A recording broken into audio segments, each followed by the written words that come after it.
Well, guys, we are now two in the bag when it comes to, well, rewatching the G1 cartoon in Does It Hold Up? Because I just saw More Than Meets the Eye Part 2 again for the first time in many, many years. And I'm going to be completely honest. I thought it blew More Than Meets the Eye Part 1 out of the water. I thought it was a much better episode. I thought it was more fun. There were more fights. You got more character moments. It was just good all around. There were no new characters introduced, but it felt like everyone had a little bit more time to shine here. And quite frankly, I think it was just a much easier watch. I think More Than Meets the Eye Part 1 is fun because you get the Cybertron stuff and you get to just start to learn about these characters, but you really start to see the characters come more to the forefront in the second part.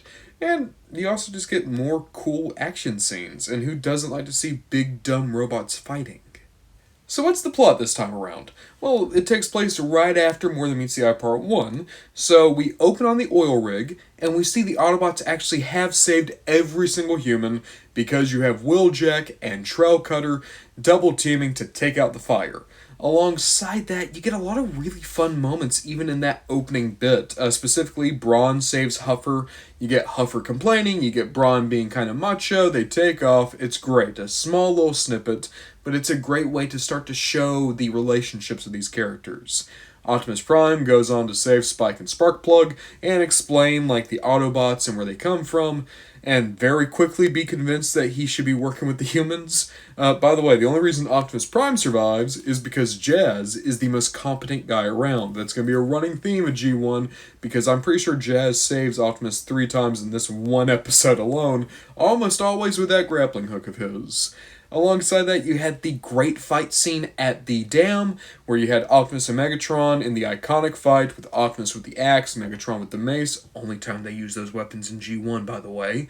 And you get some good trash talk from Optimus. You have a lot of fun with Starscream with a slingshot? Like, out of nowhere, he just has a slingshot. He's, like, hitting Autobots with it.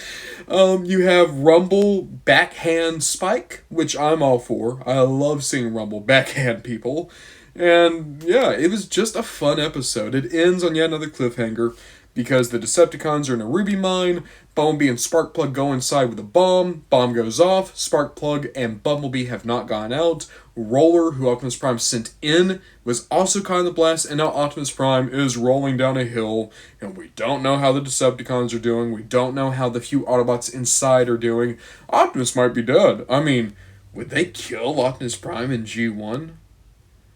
Yeah, but no, it was fun. It was a fun 80s cartoon to go back and see, and it was a much easier watch than More Than Meets the Eye Part 1. I had more fun viewing it, I had more fun talking about it, I had more fun just seeing all the things on screen and not feeling like I had to excuse some of the weird story things.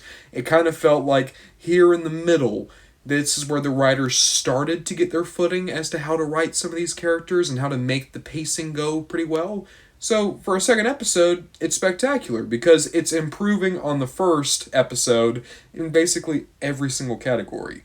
There were no new characters this time around, but we did get some weird character moments that are very out of character nowadays. Specifically, Soundwave infiltrates Teletron 1, and you have Ravage in there in the arc with him. Well, Soundwave escapes, and he totally just abandons Ravage in doing so. There is a moment where he turns around and is like, Ravage! But then he doesn't go to save Ravage. And, maybe I'm a little bit spoiled by IDW and Skybound. I'm used to a Soundwave that would have gone back in there, and even if it killed him in the process, he would have gotten that Ravage back. So seeing him just straight up ditch Ravage was a little bit strange, but at the same time, keep in mind, this is 40 years ago. We've had 4 decades of exploring Soundwave and his relationship with the cassettes. I'd say that's the only thing that, watching it as a modern viewer was weird from a character standpoint. Everyone else is just exactly what you'd expect them to be. You're finally starting to see things like Mirage doesn't like fighting. Jazz is just the best guy ever. Hound likes being on Earth and he wishes he could be a human. There's a lot of good moments actually with Hound and Spike, which is a shame because it's not going to go anywhere. As soon as we're past this miniseries, Bumblebee becomes the main boy, Hound just more or less disappears into the background, and it's sad. It's really sad because it's kind of fun seeing Hound and Spike interact, and they're a good duo. And I honestly liked the few bits we got of Bumblebee and Sparkplug in this. And there was a part of me that wonders, Bumblebee's supposed to be a kid, Hound is supposed to be a slightly older kid. Is there a world out there where maybe Bumblebee was supposed to start hanging out with Sparkplug and you kind of have older human, younger Autobots? It's probably fan fiction. That's probably just complete made up here. It would have been cool if they ever went that direction though, because there really is a strange chemistry between those two sets of characters. But now we gotta talk about my favorite moment of the episode. And it's right after the Hoover Dam fight. And you have Optimus talking to the Autobots, and they're all just done. Mirage wants to go back to Cybertron. Huffer says, we're not fighters like they are, Prime. And you start to see that all the Autobots are kind of done here. And Optimus Prime, he's kind of standing with his arms crossed, and he's taking in what they're saying. He's in his dad pose, which in G1, Optimus Prime had the best dad poses. And he's listening to them, and he just tells them outright, no, we can't abandon this planet. And yeah, we might lose, but we need to try. We can't run. We have to fight here. And a big issue I had with More Than Meets the Eye Part 1 is I don't feel like you got any good view of Optimus. So, in this episode, between that and between his fight with Megatron, and later on, how clearly shaken up he is by losing Roller, and also a wonderful moment he had with Ironhide, because Ironhide wanted to go into the Ruby Mine to find Bumblebee, and Optimus took him by the shoulder and he's like, no, if anyone's going to risk anything, I'm going to go do it. And it was great. It was so nice to just see G1 Optimus. It's crazy to me that even someone who didn't grow up in the 80s, again, 99 over here, it's weird how you can go back and watch G1 Optimus and there's still just such an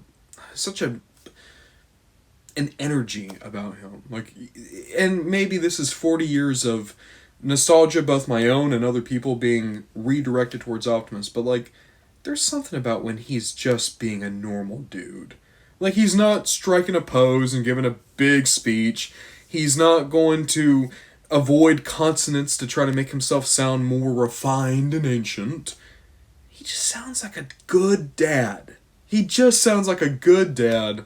A good dad that just listened to their kids talk about getting into a fight at school. And Optimus is just saying there, it's well, you may not have won, but you have to stand up for what you believe in. And it's that's good. That's all I want out of an Optimus, is just an Optimus that you look at and it's that's a good dad. And G1 Prime, I think he had a pretty good showing this episode. So, does More Than Meets the Eye Part 2 hold up?